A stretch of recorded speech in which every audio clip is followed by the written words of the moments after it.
Amr bin Jamuh, sahabat Nabi, menggapai surga dengan kaki pincang, membuat iri para sahabat lainnya.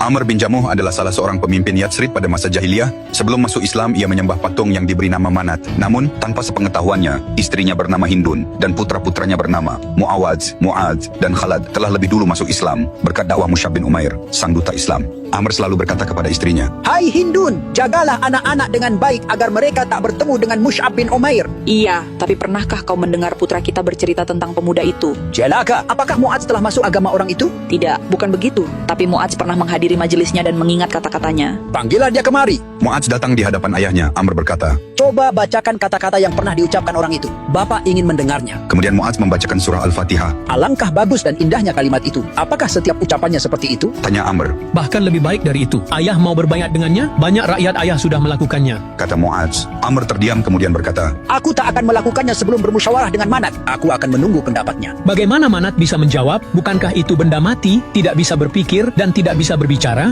Aku sudah bilang, aku tak akan memutuskan tanpa dia. putra-putra Amr tahu kalau hati ayah mereka mulai goyah. Mereka pun berencana menyingkirkan patung Manat. Pada suatu malam, putra-putra Amr dan bersama Mu'adz bin Jabal menyusup ke dalam rumah, lalu mengambil berhala tersebut dan membuangnya ke dalam lubang kotoran manusia. Tidak seorang pun yang mengetahui dan melihat perbuatan mereka itu. Keesokan harinya, Amr tidak melihat Manat, lalu bergegas mencarinya dan menemukan di pembuangan kotoran. Amr marah besar melihat kondisi sesembahannya. Kemudian Amr membersihkan Manat dan memberinya wewangian, lalu meletakkannya di tempat semula. Malam berikutnya, Mu'adz bin Jabal dan putra-putra Amr memperlakukan berhala itu seperti sebelumnya, dan berlanjut malam-malam berikutnya. Akhirnya habis kesabaran Amr, diambilnya pedang, kemudian digantung di leher Manat dan berkata, Hai Manat, jika kau memang hebat, seharusnya engkau bisa melindungi diri dari aniaya orang lain. Keesokan harinya, Amr bin Jamuh mendapati patung itu ditemukan di tempat pembuangan hajat terikat dengan bangkai seekor anjing. Amr pun heran, marah dan kecewa. Dan akhirnya ia sadar bahwa Manat tidak dapat berbuat apa-apa. Manat tidak bisa memberinya rezeki dan petunjuk. Amr kemudian membersihkan badan dan pakaiannya dan memakai wewangian, lalu bergegas menemui Nabi Muhammad dan menyatakan keislamannya. Amr merasakan manisnya iman.